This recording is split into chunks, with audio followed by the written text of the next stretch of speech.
Well, hello and welcome. This is actually a redo of part 3, Momentum, and I want to, take some time here. I took a look at part 3. There were some challenges with the video and the noise in the background, etc. So I didn't post it. I wanted to make sure that we got it right. Okay, so hopefully we'll get this done right this time. Now, the good news about it is I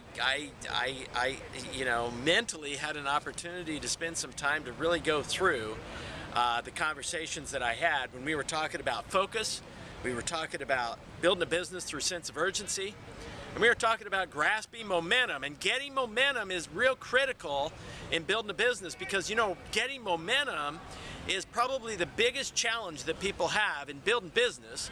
And then a lot of times people don't even realize they have it and don't even realize what to do about it once they have it. So I'm going to spend some time here today now on this piece just to talk about momentum. And I'm going to give Larry Thompson credit for this, because really I'd say most everything that I know about momentum I learned from Larry. And it has to do with how to create momentum, focusing, sense of urgency, giving it time, being patient, and then through momentum, recognizing when you have it. Creating it is obviously the most challenging part, but don't be stupid once you have momentum.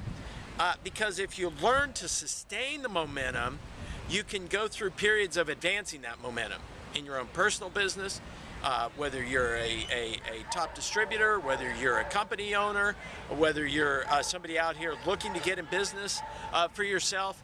Creating momentum is a magical thing that once you have it, you sustain it and you advance it, can be critical to what happens to you in your business. So let's talk about momentum. Let's talk about once we have momentum, because focus, getting focused, and getting sense of urgency, and getting around the people that are going to make the things happen with you, harnessing those people, harnessing the results, the testimonials, the people that are involved in your business, identifying who the key people are, the leaders that are going to help you advance your momentum, that are going to help you sustain it to advance it. And those are all interchangeable. Remember, create, sustain, and advance. It can be create, advance, and sustain, and then back to sustain and advance and sustain.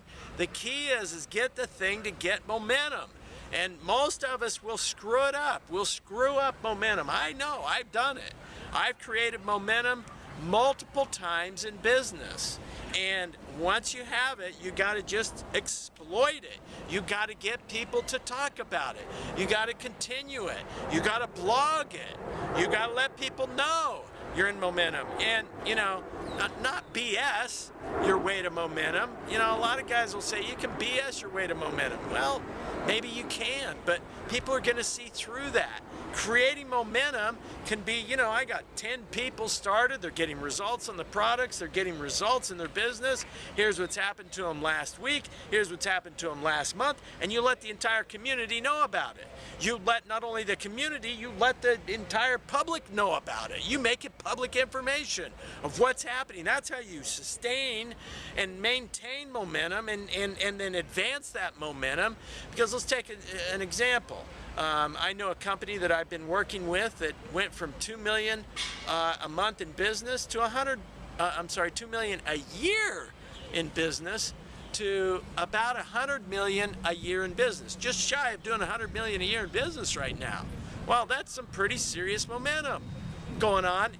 If they did it in a short enough period of time, not 13, 14, 20 years, but in 2 years, from a couple of million to 100 million, that's pretty substantial.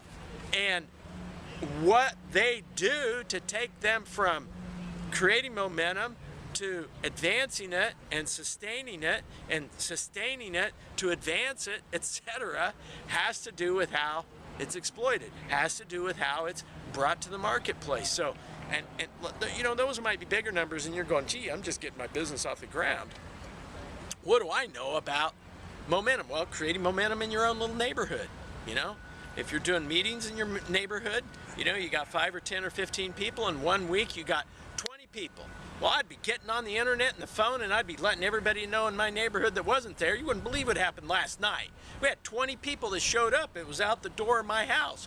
Maybe you're in a small house. I don't know what the situation is, but you've got to advance your momentum, and that is advancing momentum. And I go back and forth to sustain and advance because it's intertwined. Once you have it, if you go back, sustaining it is continuing to go and staying consistent with what you're doing. Don't change anything. This is a critical piece right here with momentum. Don't change anything you're doing. Whatever got you to the point of momentum, whatever got you there, and you take that one day off a week like I do, and you reflect on what it is you did that was good and bad and indifferent, and at the end of each month you take 2 or 3 days off and you reflect on what was good, bad, or indifferent, and you go through what got me to momentum. What got me to where I am today? What was it that I did? What was I doing 30 days ago, 60 days ago, 90 days ago, or even just 1 week ago? What was it that caused that to happen? And don't stop doing that. And infiltrate that down through your people. Now, that, I believe, is what it takes to create, sustain, and advance momentum. Wrapping up Matt Leavitt Online Part 3 of a 3-part series. If you haven't seen Part 1 and 2, focus, sense of urgency, go back right now and take a look at those two. Part 1, Part 2, go back right now, Matt Leavitt Online. Take a look at focus and sense of urgency. So those two items are critical in helping you to create momentum. Thanks for now.